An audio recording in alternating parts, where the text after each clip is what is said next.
Hello, my name is Sue and I'm a volunteer at North Harrow Community Library.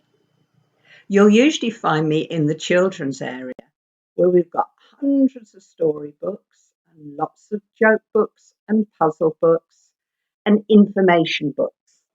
And I was looking at one of those the other day and I found this picture. That's right, it's a rhinoceros. And it reminded me of a story that Rudyard Kipling wrote a long time ago, How the Rhinoceros Got His Skin.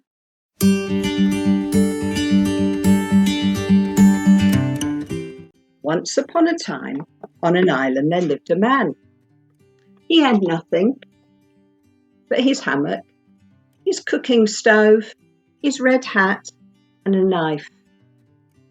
And he lived very happily on the island, and he had nothing to worry him except a rhinoceros. The rhinoceros lived in the middle of the island. In those days, the rhinoceros's skin was quite smooth, and it did up underneath with 3 buttons. 1, 2, 3. One day, the man took some flour and water, sugar, currants, plums, and all the things to make himself an enormous cake. He put it on the stove, and it baked and baked, and it was all risen and brown and delicious. And the man was looking forward to eating it. But he was not the only one who smelled that cake, because on the beach, along came the rhinoceros. Quickly, the man climbed up the tree and watched in horror as the rhinoceros came and knocked over the stove and speared the cake on that great big horn and ran off, swishing his tail behind him. And the rhinoceros ate up the cake, every last crumb. The man climbed down the tree and sadly picked up the stove and tidied up. And then he said these words, "Them that takes cakes, which the man bakes, makes dreadful mistakes." About 5 weeks later, there was a heat wave. It was so hot that the man took off his red hat, and the rhinoceros unbuttoned his 3 buttons and wriggled out of his skin and left it there on the beach because he was going to go into the sea for a cooling dip. So swishing his tail behind him, he walked into the sea and went off for a swim, blowing bubbles.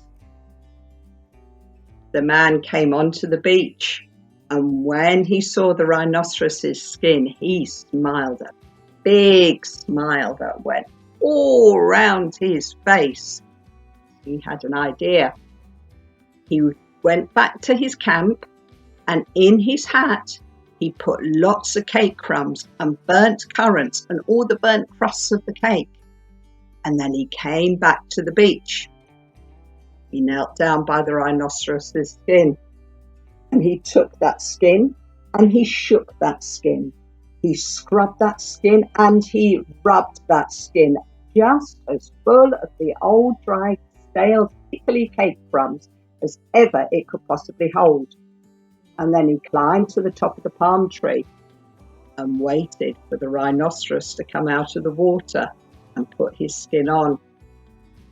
Well, after a time, the rhinoceros did, climbed into the skin, and he did up his 3 buttons.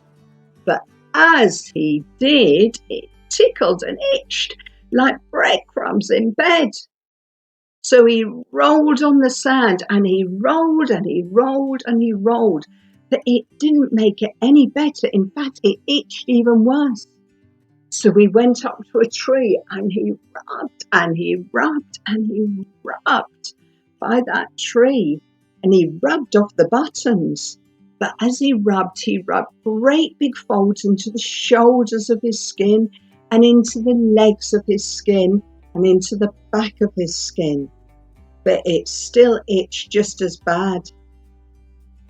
In the end, the rhinoceros walked off, very angry indeed and horribly scratchy. And from that day to this, every rhinoceros has great big folds in his skin and a very bad temper, and all on account of those cake crumbs. Thank you for watching. I hope to see you soon.